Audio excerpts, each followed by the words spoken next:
lovely. What a week it's been. Miley Cyrus caused more outrage by smoking what appeared to be a joint on stage at the EMAs. Was it a joint? Was it a joint? Yeah. I don't know. I'm more of a crack man myself. I say credit where credit's due. You try and roll a spliff with a sponge finger. It's hard. When I saw the photos of someone in a tiny leotard descending on a giant glitter ball, my first fear was that someone had persuaded Brucey to try hormone replacement treatment. She's a bad influence on young females, isn't she, that Miley? She is! Yeah! Even my dog Bev has started running up and rubbing her ass on dwarfs. And I tell you, Richard Hammond does not like getting twerked by a red setter in the morning.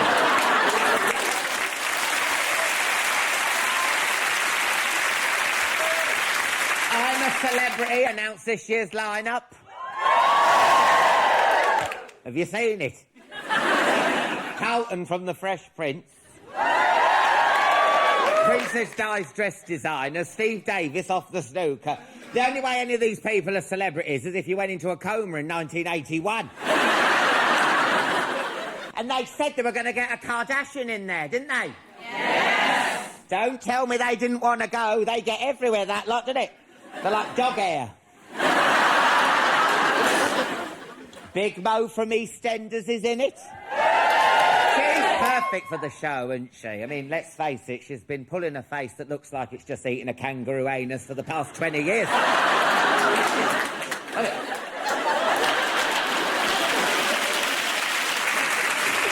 And finally, 75-year-old Question Time host David Dimbleby got his first tattoo this week. Oh, there hasn't been such a furore in the BBC News department since Moira Stewart went through her goth phase. What's wrong with old people having a tattoo? Nothing. My nan's got a fox hunting scene covering her back. She has. It always gets a smile on the nudist beach when people see the fox's tail sticking out the hole. They just... It's beautiful. What a lineup we have for you tonight. I'll be getting mesmerised by the second most hypnotic thing on telly after Dermot O'Leary's bulge. That's right. Derren Brown will be putting the willies up me later. He's the comic who's caused more scandals than he's got notches on his bedpost. Yes, I'll be talking religion, revolution and rumpy-pumpy with the brilliant Russell Brand. Yes.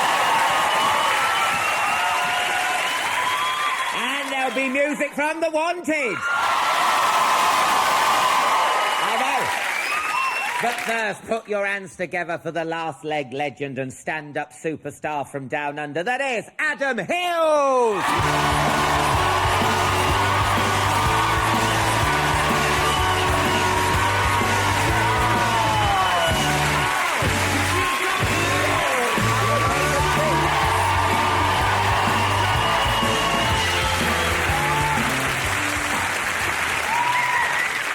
What's going on with your face? What is that on your face?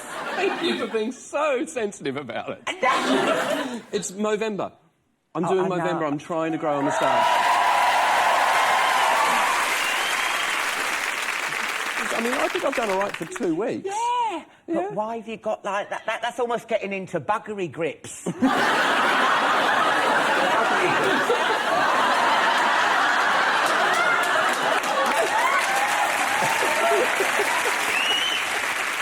You've got to be careful. My wife has requested this. My wife requested the handlebars because I think she likes a bit of rough.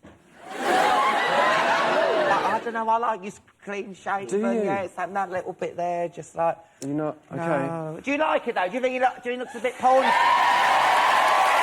looks a bit porn starry?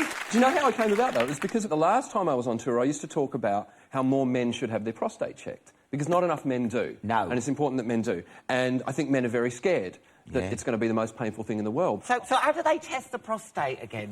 It is a... I don't know, I've never had mine done. Have you not? No. It's, It's a finger. They stick a bird up there?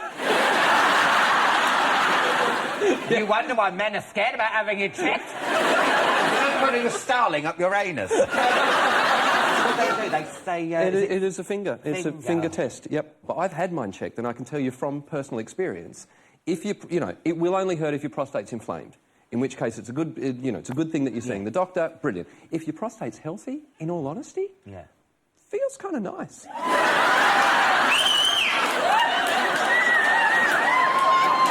And I think that's what scares most men. Adam,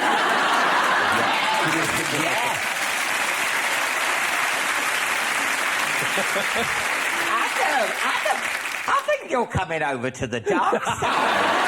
I think you are. Do you think? And it's funny, welcome. Thank you. Can I have to give you a starter pack or something? Like a disc I can put in my laptop and it'll teach me. And there's 24-hour helpline, you can just ring up. But also, is it true your wife's about to give birth? Yes, yeah, in about 2.5 weeks. In Australia?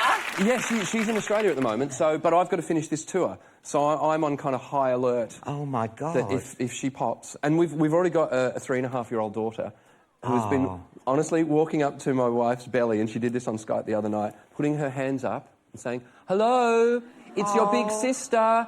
Your daddy's not home yet, so can you wait for a few weeks?" Oh, that's so sweet. I know. I get people doing that to my stomach, and I'm not pregnant. Now, you're on tour at the minute with Happyism. I am, yes. And you're trying to start a cult. Yes, kinda. I'm worried. What kind of cult? Happyism is kind of my philosophy or my religion. Yep. And it's basically, the show is about how Kermit the Frog and the Dalai Lama taught me about comedy. Seriously, I went on an American TV show a couple of years ago, and it's one of those ones where the whole point is to make fun of celebrities that are in the news. Yeah. And they told me to be mean, and I'm not good at being mean. No, you're not mean. I'm not. I'm one of those people at a party, if everyone's making mean jokes, I'm the guy that goes too far, because I don't know where the line is. So I try and steer clear of it. But I did it on this American TV show, and it was awful. Yeah. It went so horribly wrong. They asked me to make jokes about Megan Fox. Yeah. And apparently she was having trouble putting on weight. And I didn't know what to say. No. I just went, you know what? This is what I said. I went, you know what? If you're an American actress, you're in Hollywood, you work out 8 hours a day, you've got your own personal trainer, you drink nothing but diuretic drinks, you're not allowed to complain that you can't put on weight. The only people allowed to complain about not being able to put on weight are cancer patients. That was the response I got. I know. No. So it was literally 2 months after that I hosted a show for the Dalai Lama in Australia. And it was a big concert with all Australian bands and everything. Yeah. And he came out and he gave us a little speech. And he said, I am simple Buddhist monk. He said, I do not know comedy. I do not know music. Why are you talking like that?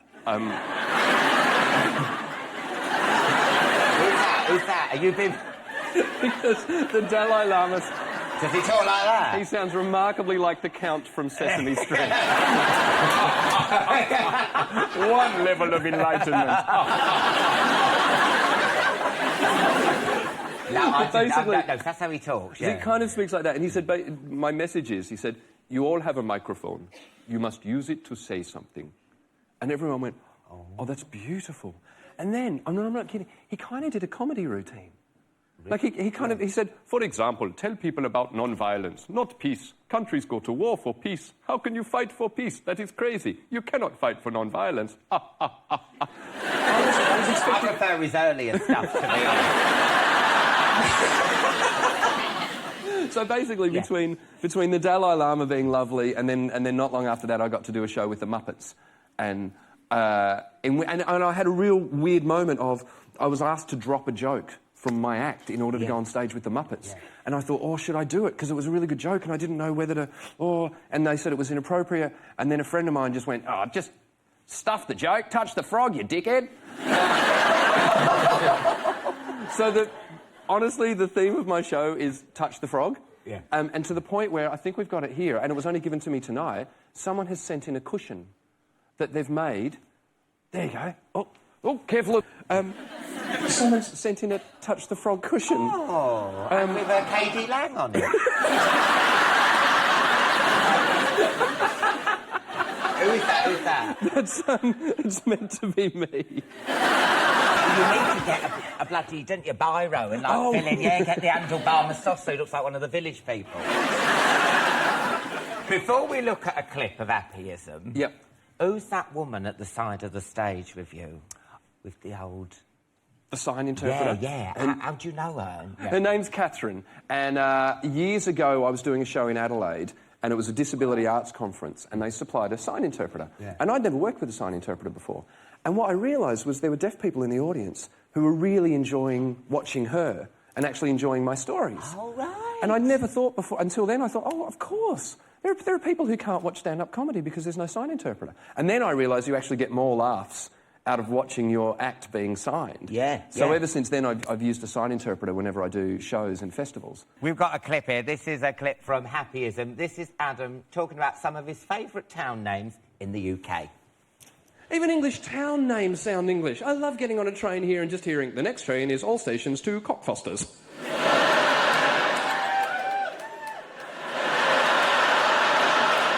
Cock. Fosters.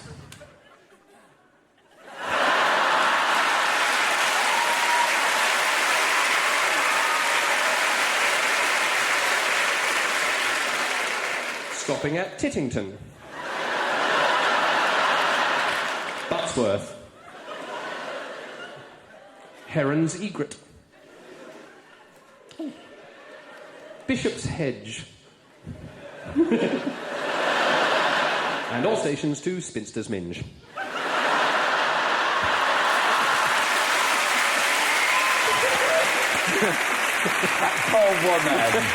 That poor woman. She is absolutely amazing. I've got to talk about your prosthetic leg. You never mentioned it on stage for a while, did you? No, it was weird. When I first started doing comedy, I was told by a couple of people, actually, don't talk about your prosthetic leg on stage straight away, because you'll become known as the one-legged comedian. Yeah. But for the first few years, just work out how to tell jokes and be on stage. And then, of course, the Paralympics came along, and I was asked to then host this show, and I thought, well, I need to tell people I've got a prosthetic foot so that they know that it's coming from a good place. Of course, yeah. And now I walk out on stage and people go, show us the leg, show us. They want to see it. Well. I was in, where was I last night? Cardiff. And then I lifted my trouser leg and got a round of applause. And they went, yay! And because at the moment it's painted like the Terminator. Because it's... Oh, my God! Yeah. It's held on by Velcro, but I've had this for so long that the Velcro's losing its stick, so I have to tape it up before I go out every day, which I don't think happened in Terminator. Intrigued by it. I don't think Schwarzenegger at any point just went, I need your boots, your motorcycle, and some gaffer tape. This shit is falling apart. So is it heavy and stuff? I don't know. How do you judge? Hang on, I'll take it off and then you can decide. Oh, look at the scarf. Oh! For one night only! Remove your legs! Okay, well, you hold this and you tell me whether you think that's lie. Okay. Oh, it's all right. I mean, I feel like I'm in, like, Freeman, Hardy and Wills. I feel like I need to try it on. You got, like, a little mirror you can put there.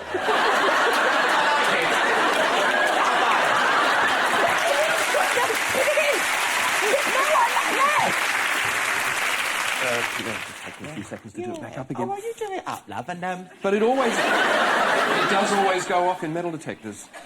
Every time it goes off in metal detectors. I mean, I've talked about it on stage, but I went through Heathrow Airport on September 14, 2001, and like 3 days after September 11, the reaction to my foot was amazing. Because I literally, went through and it beeped and the guy patted me down and knocked on my foot, and he's gone, right, what's that?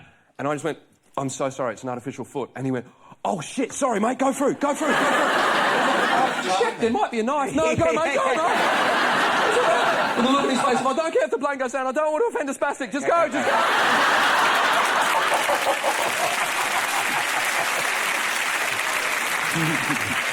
Unbelievable. Yeah, unbelievable. But, people don't know what to say. No. It's generally well, that's what's great about the last leg, isn't it? Because it is fine for people to talk, and people can ask the questions, can't they? That they've always wanted to know. Yeah, and about disability and anything like that. It was kind of an accident. I mean, all we wanted to do during the Paralympics was a show about the Paralympics. Yeah. And then we realised that people had questions and they felt awkward, and we needed to, you know, Alex Brooker, who sits next to me, has got 1 foot and hand deformities. So we went, well, it's okay to ask. The Winter Olympics and Paralympics are on during the series, when Yes. it comes back in January, and Yes, it does, yeah. Are you lot going to Russia? We would love to, but we spent most of the last series inferring that Vladimir Putin was gay. And that is a very loose use of the word inferring. Well, I saw that, yeah. Because, I mean, you know, Russia instituted these laws that stopped the promotion of homosexuality in public. Yeah. But basically they were very broad, and it could mean if you were just holding hands with another man, that could be deemed promoting homosexuality. So, and there was a big outcry around the world, and especially with the Sochi Winter Olympics coming. So we thought, well, let's just, you know, make Vladimir Putin a gay icon, which was all well and good until we received an unofficial phone call from someone at MI6 saying, maybe you shouldn't infer that he's gay for the entire series, please. My God, you got like a threatening phone call. Yeah. But you know those Russian spies, you know, when, do you remember famously that one died when they put, he put an umbrella, didn't he? Stabbed him in the leg. Well, I was saying, you'll be all right. I'll be like, God, he won't die.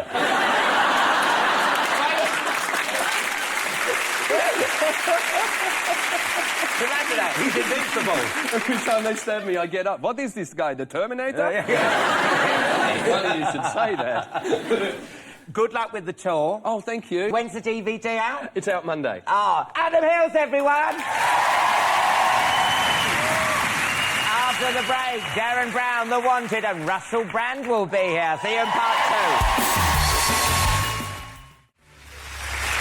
Welcome back. The Wanted and Russell Brand will be here later. First, though, is the amazing mentalist who's quite simply the Tesco's finest of TV magicians. Give it up for the one, the only, Derren Brown!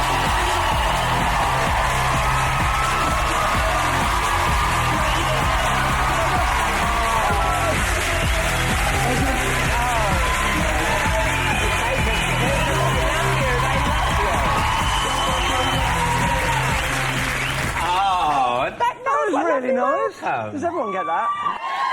Now, I'm going to let you into a secret. Yeah. You're not the only one who can do sleight of hand. Right. Because when I hugged you... Oh, you didn't? I got these off of your person. You see, there. They're way too clean, they're not mine. Thank you.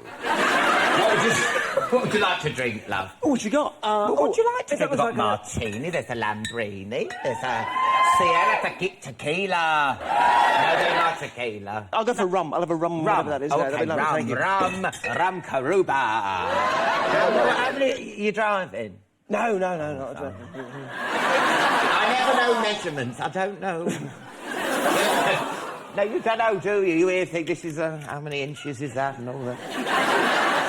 Quite nice. It's nice. Yeah. The drinks are lovely in here. We've got to talk about your new show that's coming up on Channel 4. That's very kind of I you. saw a little snippet of it. It looks fascinating. It's good fun. Tell about, is it the Great Art Robbery? The Great Art Robbery. It was because last year I did this apocalypse thing that was really kind of dark. So this is much more. It's fun. It's kind of a caper, really. So the idea is I make this wager with an art collector that I'm going to steal a painting from his exhibition, or at least that a painting will be stolen. I tell him the time it's going to happen, the painting that's going to go, and I give him a picture of the person that's going to do it, to say it won't be me. And then I get a team of old people to do it. It's a team of OAPs that I train up, and they go and attempt this art robbery. I won't give too much away, but it's... Let's have a look at a clip. Oh, great, you've got a clip, yes. This is Derren's crew training for the robbery by stealing chips down at the seaside. It will make sense. Watch this. And using one thing to hide another, like the map, will be a useful skill later on. So let's see how the ladies do. Oh, there's a fella on his own. Yes, he looks really good. OK, ready to Busy go? on the phone, I think, at the moment. Even better. Yeah. Come on, Lee. Here they go. Go on, then. Oh, sorry, you're on the phone. I'm looking for Adelaide Crescent, which I believe is down this way. Do you know where it is? I've lived here for a long time, but I'm really bad with street names. OK, don't worry. I'll try someone else. Yeah, that's been my idea. Yeah, let's try somebody else. That was great. I think exhilarating is the word. That's brilliant. Thank you very much. I got 4 in the end. They did well. They did well. They're like blue-ringed seagulls, the way they were. Why did you get them to steal chips? It was about learning misdirection, because the actual robbery itself was a very choreographed thing. It was the first thing they did. It kind of got darker and not darker maybe, but bigger and as it went on. But yeah, that was Part 4, the disposing of a body. Oh, what we like. Derren told us to do it. Because you used to shoplift when you were younger. Yes, I did, Alan.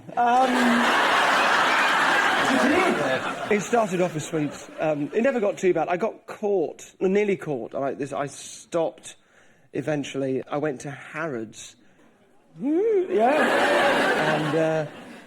I set off the alarm. It was just when alarms started appearing, you know, when you'd walk through something and it would go off, which had never... That was kind of, you know, way back then. So I set off the alarm stealing a Luther Vandross cassette tape, which I had in my pocket, and the alarms went off, and I saw the store detectives kind of walking over.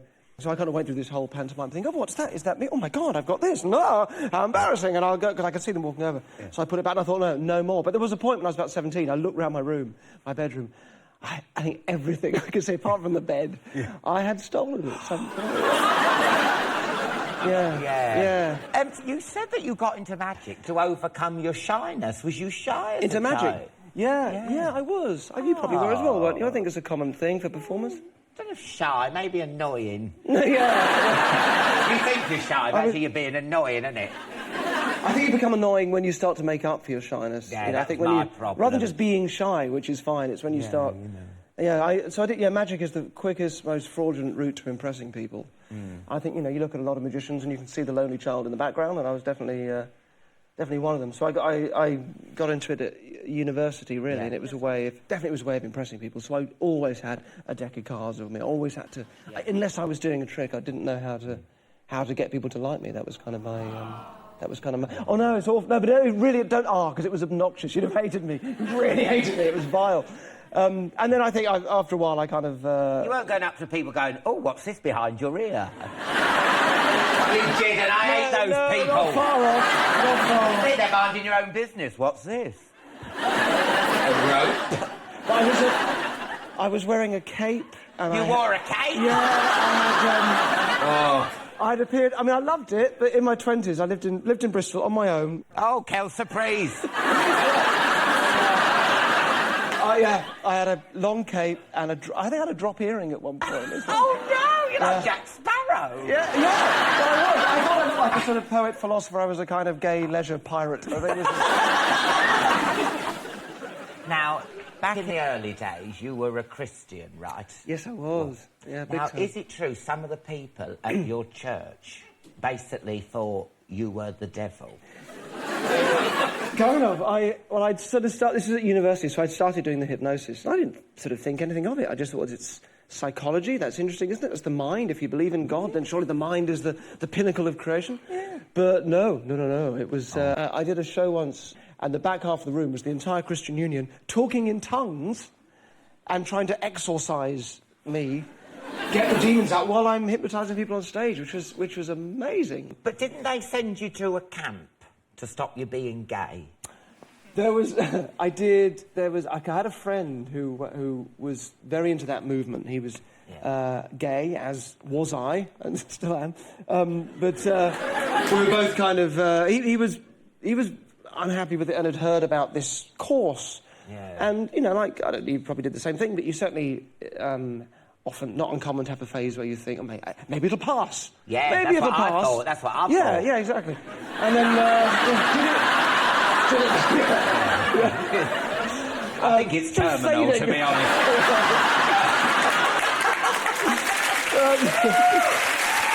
So I went along with this friend of mine. It was only, I think it was a day or two. It was a very short thing.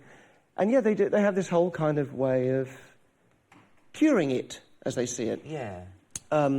Which is, I think some of the psychology is kind of interesting. I think sexuality is a complicated thing, and I sort of could get some of it where they were coming from, but it just doesn't work, and that's the bit that they were kind of missing. But when you start asking questions about, so sorry, do you actually no longer? I mean, do you really no longer find men attractive, or the people of the same sex attractive? And they kind of go, well, the Lord has really shown me a way of dealing with those feelings when I get them.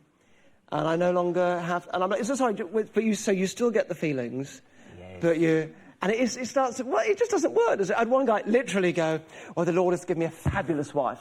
Literally like that. It just doesn't work. Next year you're on... you've got a new tour, haven't you? Infamous. Yes, I have. It starts in... February, I think it goes through to July. Yeah. It's been on in London, isn't it? Yeah, I did a tour this year. I really love it. I always kind of really love whatever show I'm into at the time, I suppose. But I think it might be the best one I've done. I'm really, really enjoying it, and it starts again next year. So yeah. The thing is, even though it's all a trick, you must get people coming up to you after actually believing it is magic, mustn't you? Yeah, of course. And there's a sort of you try and. It's hard. It's difficult. People there's always want been a to difficult believe in one. magic, don't they? They We do, don't we? We do. You do, and I think it's it's a nice thing to have. I think the experience of magic's nice. At the same time, it's good to know that I kind of realised early on that there are fraudulent people out there really peddling this stuff as real in whatever kind of world they're in, and I realised a certain responsibility to kind of not become just this debunking guy, but at least to kind of include that in it, so that. So if you're going to go and see a psychic, you can at least know, well, look, here's how this stuff can happen. Here's how it can be a psychological trick. It isn't necessarily genuine psychic ability, so at least you can make a better decision. You can make an informed decision about whether or not you want to go and see it. So, yeah, absolutely. Yeah, I know. Yeah. Well, we're going to fall out now. Oh. Because there's something you probably debunked, but I've actually done it, and it works. The Ouija board. I wonder what you were going to say. I wonder what you were going to say. No, I did it. Me and my mum used to do it. My dad used to go... And do you know what, Derren? It works. Right. It was spelling shit out. It was like this. It was like that. It probably was a bit like this, wasn't it? I can imagine a Ouija board. It was a sparkly Ouija board. Yeah. No, but it was like whizzing around like that, spelling stuff out. Well, now, how does that happen? Well, it will do. It will work. But it works because it will spell whatever is unconsciously going on in your mind. They called my mum a slut.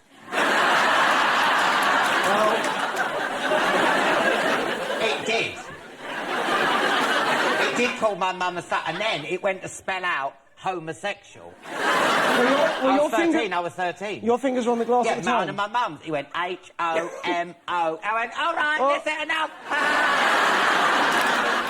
Either you or your actually mum... by a ghost. Either you or your mum may have had that in the back of... the back of their mind. So do you reckon my mum? Or you. Probably you, Alan. Either my mum thinks she is a slut herself. I was thinking of the homosexual. Oh, right, okay. Yeah, have I just burst a... Yeah, but why did my mum's head start rotating?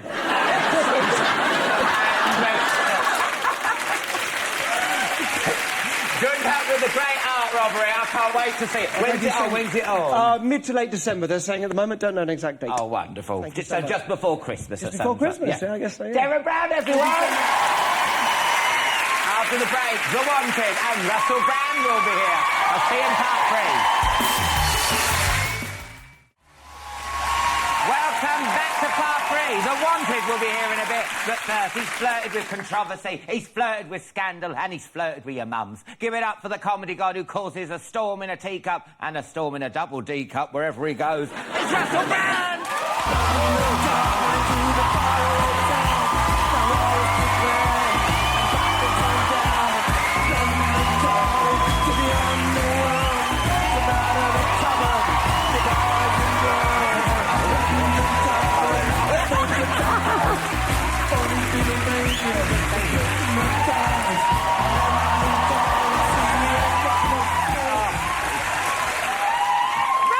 Russell at the top of the stairs. is. You look really disorientated. You look like me nana up there, the way you were like... We're vulnerable. I was looking for... I wear a little alarm thing in case I fall. Help me! Right, what do you want? We got Yazoo. I've got Red Rooster. I ain't drinking that. Ain't you got just water, please, mate? Oh, there you go, there's some water there. Thank you. No, But it's nice, it gives you energy. I'm not drinking that. Red Rooster. It sounds like an angry shaved ball bag. All right, then, well, I'll have a Yazoo, sod it. Yeah, you're on this stand-up tour at the moment. Yeah, I'm on a stand-up tour, Alan. I'm a stand-up comedian. I'm here not only because of love for you, but also to promote it to potential customers. Oh! Your new tour's called Messiah Complex. Now, it's about people who think they're the Messiah, isn't it? Yeah. Say there's someone at home who says, I'm a Messiah. Right, OK. What would you say to them? What would you say to them? They're there now. Hello, you're watching this at home. You're possibly trying to create multiple meals from bread and fish. You're drinking water, wondering if it's wine. Perhaps you're nailing yourself to a wall or a tree or something. You're not Jesus! Stop it, you maniac! You're out of control. He's from the old days. Yeah. I'd say don't do that. Yeah. But no point pretending to be Jesus. No, it's not. No. But why is it always the most unlikely people who think they're Jesus? Look at David Icke. I mean, why would Jesus come back as a BBC sports presenter? Be an interesting move, wouldn't it? I mean... Claire Baldwin, you'd come back as Claire Baldwin, wouldn't you? Not David Icke. I mean, she's amazing, isn't she, Claire? She's efficient, she knows how to communicate, everything you want in a Messiah. Yeah. I'll follow her around happily. Yeah, I don't know, I mean... No. Like, I see this bloke in Australia saying he was Jesus on the television the other day. Like, the interview goes, well, I don't think you are Jesus. He goes, yeah, people used to say that to me last time. It's like, oh, my God, he's actually Yeah. So are you saying in the show, because I haven't seen it yet? Yeah. Don't worry, you're very busy. Well, I'll buy the DVD that you're flogging on here. Oh, yeah, that's it. You can have it if you want it. Oh. I wouldn't mind if people stole it. I've already been given the money. From this point on... Cheers, I'm having a Yazoo to that. That's all Yazoo to that. To shoplifting. I'm pretty sure that stuff's insured. Just take what you want out of the shop. And then say, I don't accept your system. Doesn't make sense. Little pictures of the Queen for stuff. It's ridiculous. I'll take what I need. Now on your way. Be grateful I didn't burn your shop down. Are you saying you've got Messiah complex? Well, what I'm saying is this. People need stuff to believe in. And if all you give people to believe in is daft stuff like Yazoo and rubbish pop stars and that, people might go nuts and look for real things to believe in. That our culture, we are aware of this, has become drenched in meaningless, sequin-covered drivel. That's a slight at bloody Strictly Come Dancing. You're slagging off Brucey. I don't think... He's the Messiah. He's Judas! No, I'm not having a go at Brucey or any of them things. They're all right. Because within, like, say you're very successful, but I think it's because you've got a sweet, good nature deep down. Then it comes through the filter of all the glued down cushions and that. I just mean that it's gone a bit far now. It's gone a bit far where we can't trust politicians. It's gone a bit far where you know the stuff on the telly's sort of a bit of a blag and you're getting overcharged for things and they're lying to us. And I just got a bit sort of worn out of it. I'm still, like, dressing fancy, as you can see. I'm not, like, saying that I've cracked it. No, I'm just saying I've had enough of it. Yeah. Because I was thinking, you know, people treating Jesus like a celebrity in his day. In the future, do you think people will worship celebs? I think, in a way, Alan... People worship me? We all... People worship you now, Alan. I'm very tempted to get on my knees and give you a little bit of worship right away.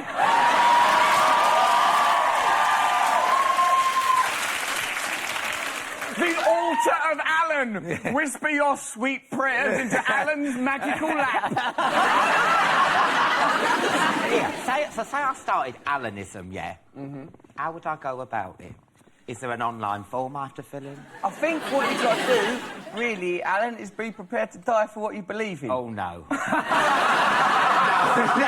No. That's where it gets You've gone tricky. too far No, now. I'm not doing You've gone that. too far. No, fair enough. Well, I don't know. I mean, but I think you've already got a kind of a... Look at the iconography that's used here. The star is used in religious symbology. That shark, that's used in Jaws. That's used in Jaws. Now, the heart, you may not know this one, but the heart, the symbol of love, that actually comes from... If you have a look at a vagina opened by the labia, it looks like a heart. That's where the symbol comes from. I'm telling the truth. I've not gone mad. Where it comes from, though. All these languages... So that shark's coming out of vagina? Where's the set designer? Where's the set designer? What is that? I don't want this film. It's a fake clitoris! A shark clitoris? It's a shark clit! Oh! Just when you thought it was safe! Let me feed your clit!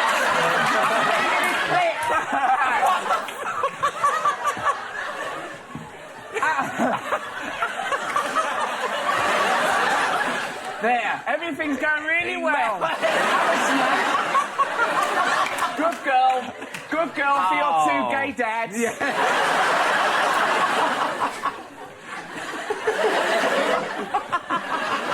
I'm a comedian.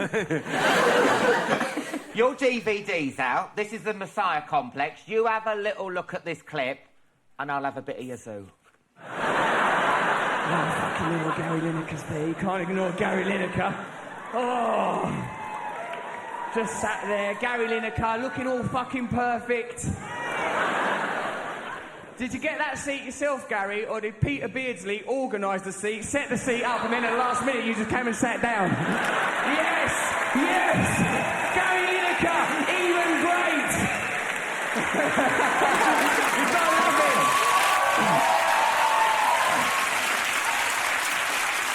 In the show, yeah, you've got a theory about David Cameron and George Osborne not being very good in bed. Yeah, I have, actually. And not from personal experience, either. Just like, I think if you're a bit mean and tight and always cutting benefits and being horrible, it's because you don't know how to fuck properly. They're like snickering little posh people. Yeah. Ooh, cut the benefits, cut the benefits. Profit's not a dirty word. I think if your job is in charge of the country and you don't care about the people who need it most, you're out of order. And you're a filthy, dirty, posh wanker.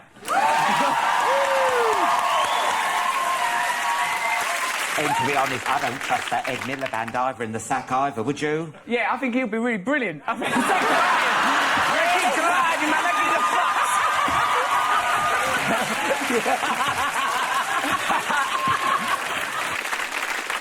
You know this.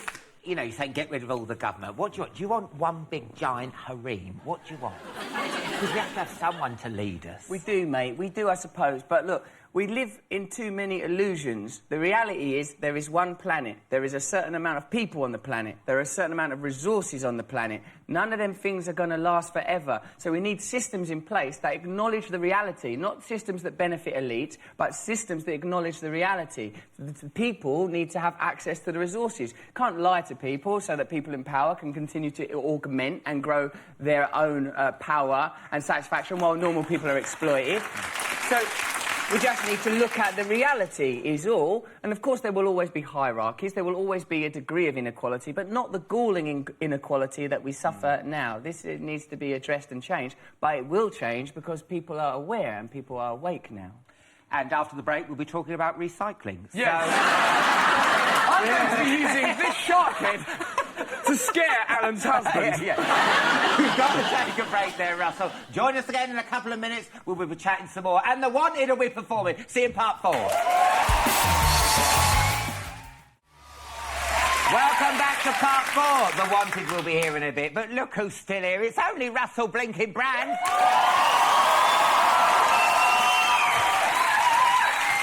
You're travelling all over the world with this tour. Where are you going once you finish in Britain? Like Turkey, Scandinavia, South Africa, all over the joint. My God. Mm-hmm. Now, weren't you going to do some gigs in the Middle East? Yes. And they got banned. No, what, you cancelled them because you were going to get shot? They said you can come if you want, but we will kill you. Really? I goes, we better move that to the end of the tour then. Did you actually get death threats? Yeah, their venue phoned and said, oh, we've had these people contact us. They goes, if you come, they're going to kill you. And we said, oh, bloody hell, that's a bit harsh. I'm only trying my hardest. Yeah. Oh, my God. Only mucking around. I said I'd still go, but some of the people I work with are cowards and didn't want to go. I'm always interested when comedians go on tour. What do you like? Because some comedians like the hotels out of town. Do you like the modern ones? Do you like unlimited UHT? Do you like a Corby trouser press? What do you like? What do you like? Tell me about you. I've got to do a lot of I have to meditate and do yoga all the time because this show that I'm doing now, it's very difficult. So, like, it means that after the show, I mustn't go skylarking around, drilling my way through the townsfolk like a vampire being released in the village. So I have to do a lot of meditation and keep myself together and eat all very healthy foods, not foods that are bad for me. Plus, like, I'm in love, so I'm behaving myself. Do you know what I mean? Love? Yeah. Yeah. It's with a person. It's all right, isn't it? Love's good. Good to fuck. Oh! Oh! No! Let him have a bit of privacy. Because you don't... Because people will start... As soon as they know, then they're going to start... involving themselves and, Yeah, it helps me to be more relaxed. On the subject of love and everything... Yeah. I've got to ask you, did you or did you not have sexual relations with Lauren Harries? Well, right, that's the antiques lad out of Wogan, isn't it? I mean, why would she lie? Why would she lie? What has she got to gain from this? I didn't, right? And I didn't want to be mean about it, but my mum goes, oh, how could you? Oh, why would she say that? You only knew her 5 minutes? I goes, well, that's not stopped me in the past, Mum. But the thing is, I met her when I was working on Big Brother. Yeah. She come on as like a guest, and I was really nice because I didn't want to be like, you know, try and be nice to people. Yeah, and then she fucking goes that I went to a hotel and give her one, and I weren't no good. It's not even true. You can't say anything about it because it just makes you look worse. But I thought, oh, well, don't really matter, does it? It's just people imagining that I had sex with old Lauren Harries. I don't care what people think in their brains. That's up to you, isn't it? Like, now, we could just think about that shark swimming down a street, smashing through the Dixon's windows, pissing in a cooker. So what? Think what you like. It don't matter, it's not real. It's just a thing in a brain for a moment. So you wouldn't take a lie detector test? Would you take one to prove that you did not? Yeah, if you got one. I haven't. Your fucking religion's corrupt, Alanism. You're taking a lie detector test. Fucking hell. I'll just give you a blowjob. Thank you so much for coming on, Russell. It's always a complete pleasure. And when's your DVD out? 25th of November. That is a type of day. Yes, yeah. Thank you so much. Russell Brand, everyone. That's it for tonight's show. A massive thank you to Adam Hill, Derren Brown, and of course Russell Brand. May our hearts be full like our drinks tonight. May we sing and dance till we lose our minds. We are only young if we seize the night. Tonight we own the night. Tonight we own the night. 2, 3, la.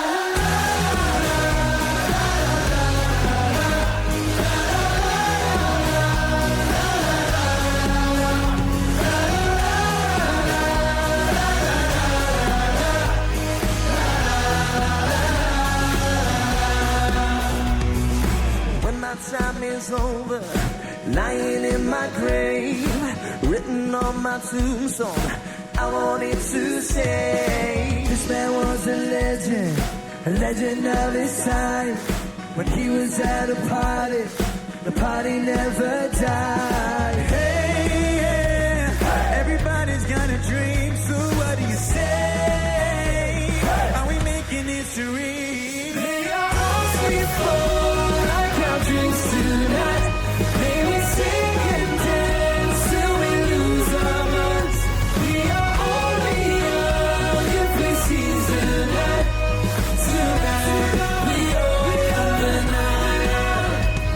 Tonight we own the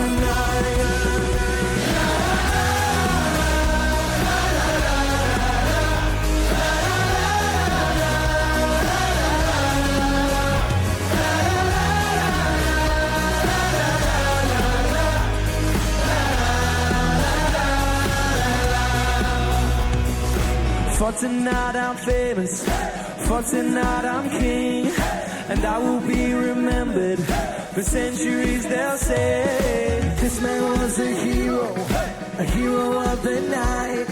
When he was at a party, the party never died. Hey, I'm a little drunk, but I got something to say.